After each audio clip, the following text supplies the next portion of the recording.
There is nothing like finding a piece of gold or silver, or being the first to hold an object in your hands that hasn't been held for over 300 years. For most of us, it's not about the money. It's about owning a piece of history and being able to tell the story of its journey.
There is no one that has taught me more about the hunt than Mr. Terry Shannon.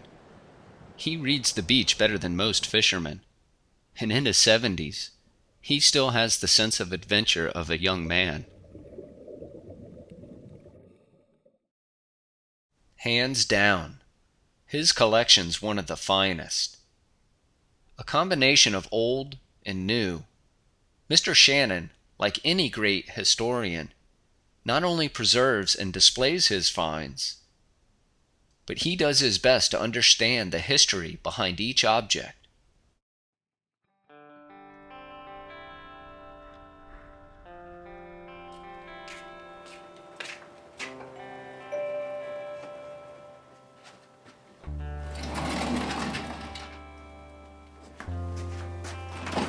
Hey, Terry. What's happening, buddy? In 1715, there was 11 ships that come up along this coast. Actually, there was 12. There was supposed to be a French one that got ahead of them. And when the hurricane hit, all 11 of them sank. And out of the 11, they have found 6. They've located 6 ships. And the average salvage has been 41 million per ship at this point. You know, but out of the 6 ships that they found, that still leaves 5 unaccounted for. Well, the 7th one is right out in front of us. Right out back, yeah. And I our see camper, the dive boat's been yeah, up there. it's supposed to be. Well, I know it was 600 yards out. It's in 43 foot of water and 3 foot under the soil. They haven't been able to get a permit to salvage it, but I've seen some of the stuff that come off it.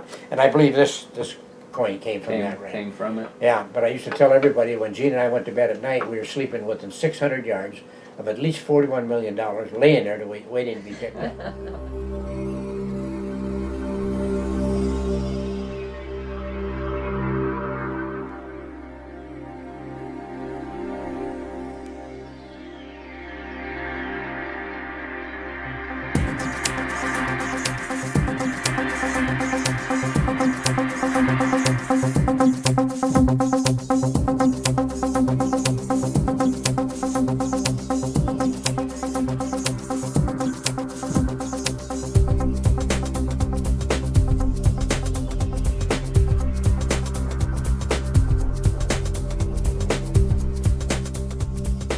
It's interesting. These are Spanish 8 reals, and a lot of people don't realize, but an 8 real is 1 ounce of silver. Now the gold is called an escudo, where the silver coins are reals.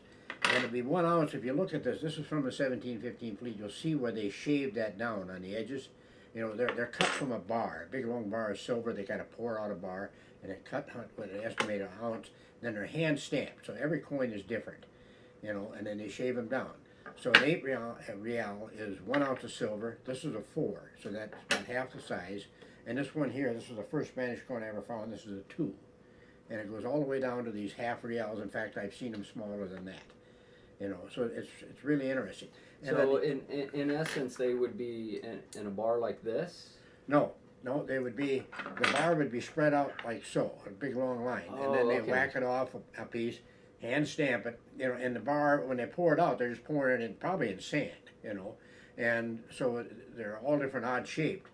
And then they just cut off what they estimate to be an ounce, hand stamp it, and then shave it down to get the correct weight.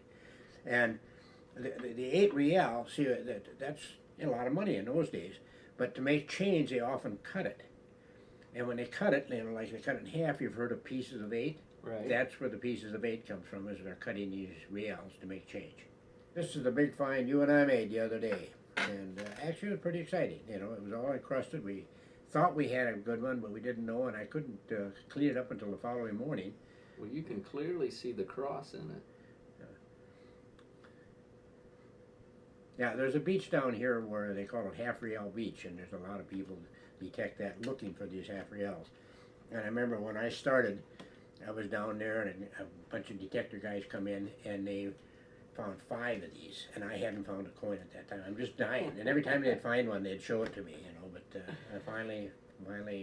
So how many people were on the beach at the Half Real Beach?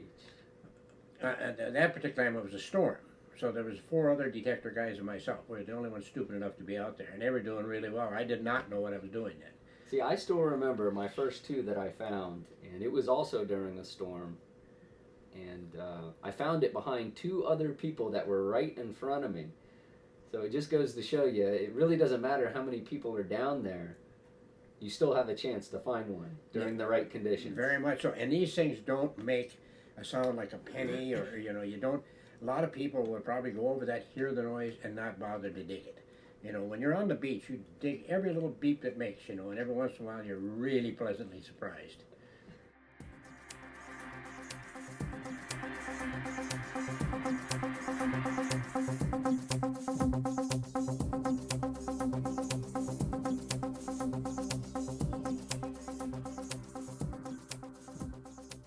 Oh, this one I got this what would it be? It's fall, or last fall when I got down here this year.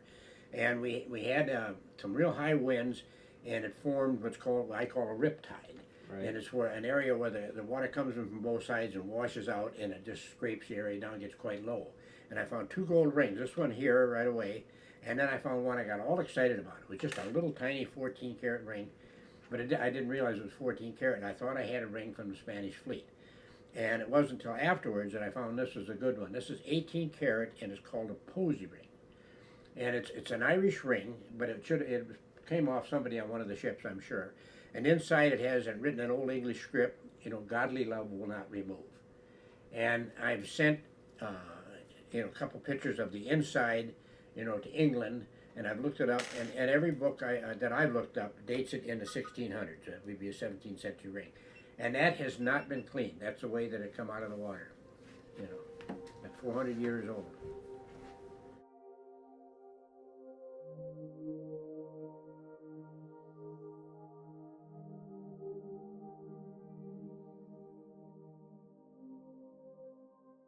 Well, ship spikes right there too. Now these are bronze ship spikes, and they're broken, you know, that they come from the wreck, and they're all corroded.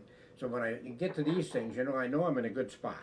And so I got the ship spikes there, I got this there, and then later on, close to that, I got this thing. And this is kind of interesting. It's called something like an OSHA ore, and it's from the Santeria or Santa religion. Voodoo is what it amounts to. And I took it to the archaeologist. He said 17th, 18th century at the latest, possibly colonial, you know. And so it's a religious artifact? It's a religious artifact is what it is. It's made out, I believe, lead, you know, and it's all hand carved. Well, you can tell it's old. It's just white and Hmm. I have some friends that are quite religious, and I was showing it to them, and they got all, they said, get rid of it, Terry. It's going to give you bad luck and that stuff. And it bothers me, about that. I keep thinking about that, but at the same time, I just can't get rid of it. It's a piece of history. That's just kind of a neat thing, but it is from the voodoo religion.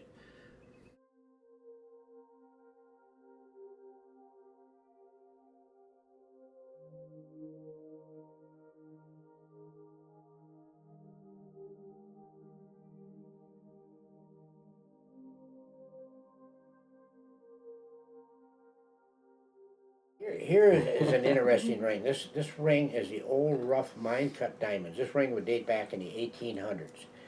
And you have to, if you take a picture of the diamonds aren't that small, but if you take a picture, it shows a close up how rough cut they are not. They're not in the shape of a diamond.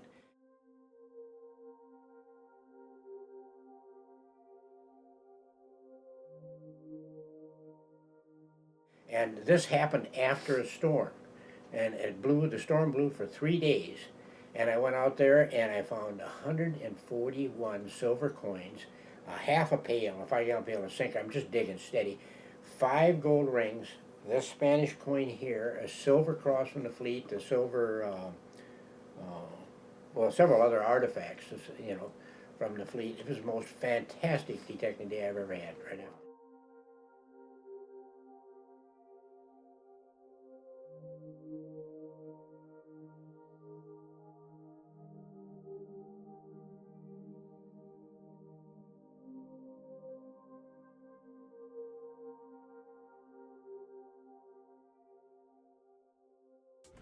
Terry found this probably the first year we were down here, and we ended up taking it to the Mel Fisher Museum in Sebastian to find out about it. And there was a lady there that was really into the Hindu religion, and she's the one that told us about it. And this is a Hindu prayer box called a gayu.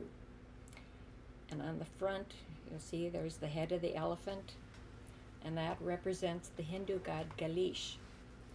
And on the back, there's Hindu writing. And she said that was a mantra, but she said it would take me a week to write it all out, what it said. Just this little script would take her a week. Wow. And then it opens up, and inside were these 5 little beads. And she knew what each one of these beads represented. And she said the priest would bless these beads and give them to the people, and then they would carry them in this little prayer box. So she said it's very spiritual. And afterwards we had some archaeologists look at it, and they said they think it came off of a ship that sank in 1628. Wow. And this was found right out back. On the beach. It was found on the beach, but it was found farther Yes. south of here. A little further south. And anyway, they said it was priceless. Wow. But he had already given it to me for my birthday, so it was mine. Okay, this bracelet is interesting. I had that on. This is silver, and when I found it, it was totally encased in a big lump of coal. I had no idea what was in there. And what I did is I took it home, and I put it in a jar of olive oil. Olive oil is supposed to dissolve that, the coral and that stuff, and it's real gradual. And I forgot it. So it laid in that olive oil for about 6 months. And I happened to walk by and seen it, so I took it out, it was dissolving, I put it in the tumbler, and this is what came out. And, it's if I shined it totally, it would just shine because it's silver. But I just left it like this. The only mark on it is RA right up here. And if we could find that maker's mark, if we could identify that, then we could actually date the ring or the bracelet. I believe it's from back in the 1700s. I've had people look at it. They all agree it's very old, but some people said they've seen the same pattern on jewelry from the 1715 fleet. I just don't know, but it's really kind of a neat find. And they did some very intricate and ornate work back in those days. There's a little bit of corrosion right there yet. And it's a different clasp. The clasp isn't like you would normally see. It's just kind of a hook like that, and all it does is I'm missing some fingers here, but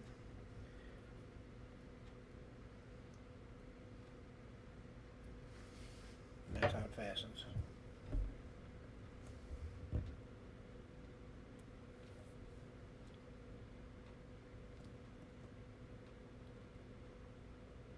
I would love to know the history and the story on that. It's definitely unique. That's so it's neat. Never seen anything like that. Yeah, that's what's so neat about it down here. When you go out on the beach, every day you go out, you might come back with something really interesting. You know, and to me that's more important than you know the value. Although you know you would like to find something that's worth an awful lot of money. But I don't buy any lottery tickets. I figure my chances of hitting it bigger better on the beach. On the beach. On the beach. I had one time I went into, I thought the ocean was calm, and I went in and a wave hit me and just knocked me over backwards. And I get up, you know, you're kind of spitting this spot, and this old fellow, older than me, believe it or not, come running down. I don't believe it. And he said, "Are you okay?" And I said, "Yes," you know, and I'm getting all ready to go back out there again. And he said, "Boy, are you ever determined?" Then he got right in my face and said, "Have you found Jesus?" You know, there's a lot of people out there that they're very secretive. They don't want anybody to know what's going on. The beach changes twice a day. With the tides, every time the tide comes in, the beach will change. You know, and I'm having such a wonderful time, and part of the pleasure that I get out of it is sharing. You know, when you find something, you know, what's going to be to find this, well, this ring, you know, this is a really neat find. You know, and I take it home and hide it so nobody sees it. You know, I want to share it with you, and that's part of the pleasure. You know, it just, people should change their attitude towards that a little bit.